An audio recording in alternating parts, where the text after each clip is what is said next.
सबसे पहली जगत में पूजनीय और श्रेष्ठ गुरु मां है।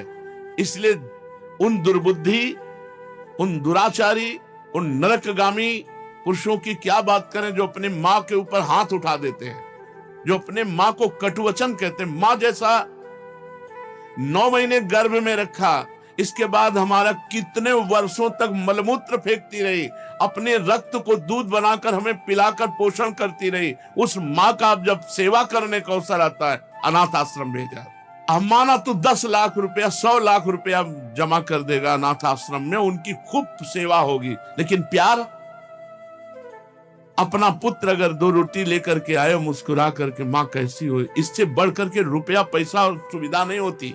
प्यार, प्यार कौन देगा? तुम बच्चे थे, तुम्हें अनाथ आश्रम में भेज जाती, जाकर के पैसा जमा कर देती, तेरा हालत क्या होता। आज जब मां की सेवा का अवसर आया, ये जवान जवान लोग VIP बनते हैं। ये धर्म है, धर्म निश्चित अपना प्रभाव दिखाकर रहता है। तो अधर्म करोगे तो दंड मिले। सबसे पहली बात समझ लो, मां, जिसके मां हो और कोई देवी देवता पूजने की जरूरत नहीं, पूजो तो तुम्हारे भाग्य की बात है, लेकिन सबसे बड़ी देवी मां है, सबसे बड़ी पूजा मां है। अगर अपनी मां की सेवा कर ली तो भगवान को प्रसन्न कर लिया। मान जाओ हमारी बात, जहां तक हमारी आवाज पहुंचती हो, अगर तुम्हारी मां हो तो चूकना मत। मां का आशीर्वाद ले लो, विश्व ब्रह्मांड में कभी परास्त नहीं होगे। मां महामहिम गुरु है। हाँ, अगर आप वृंदावन वास करते हो, अपनी मां को पास रखो। जैसी भी परिस्थिति हो, उस परिस्थिति से अपनी मां की सेवा करो, अपने पिता की सेवा करो। संन्यास लेने पर वो पिता सन्यासी बालक के साष्टांग दंडवत करेगा, लेकिन वो बालक अपनी मां को साष्टांग दंडवत करेगा। ये बहुत बड़ी महिमा मां की है। पूज्य बाबा कह रहे हैं, इसलिए मां को इस मनुष्य लोक में प्रथम देवता, प्रथम गुरु मानना चाहिए। मातृ देवो भव हमारा वेद कहता है, और पितृ देवो भव। अपने माता पिता की जिसने सेवा नहीं की, आज्ञा नहीं मानी, मनमानी आचरण किए, वो कभी सफल नहीं हो सकता, किसी भी मार्ग में सफल नहीं हो सकता। पूरा जीवन रुपया कमा करके अपने बेटे को बाबूजी बनाना चाहो, बेटे ने जब बूढ़ा अवस्था आई, पानी देने की अवस्था आई, तो घर से निकाल दिया। माता पिता की आराधना करना ये भगवत भक्ति है। पुंडरीक जी महाराष्ट्र में अपने माता पिता को भगवान मान करके उन्हीं के 8 पैर सेवा में रहते। तो आज भी जो विट्ठल भगवान है, उन्हीं को दर्शन देने के लिए गए थे।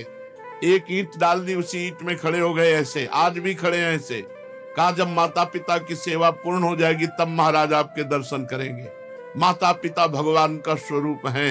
ये आज जो वातावरण बदल रहा है, बहुत गुस्सा लगती है जब देखने को मिलता है कि जवान बहू और बेटा मिलकर के बूढ़ी मां को मार रहे हैं।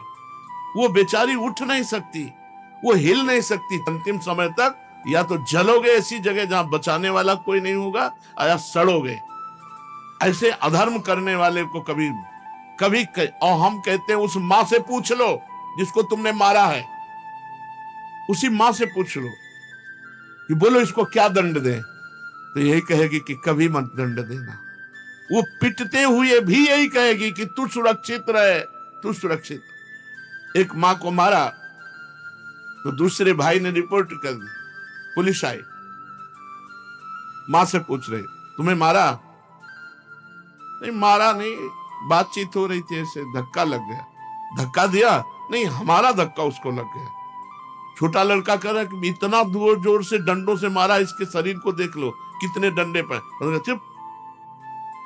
मां का स्वरूप क्या होता है, समझो क्या स्वरूप होता है। पीट के अपमानित होके भी अपने बेटे को अपमानित और पीटने की इच्छा नहीं है। ऐसी वात्सल्यमयी मां को, ऐसे पिता को जो मेहनत करके कमाते, अपने बच्चे का पोषण किया और वो जवान हुए, डंडों से मारते हैं घर के बाहर।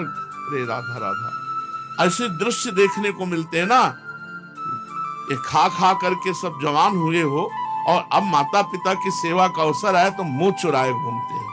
मुंह चुराने का समय नहीं है, अपने कर्ज उतारने का समय है, ऋण उतारने का समय है। अब माता पिता की सेवा कर लो, मातृ ऋण पितृ ऋण से उऋण हो जाओगे।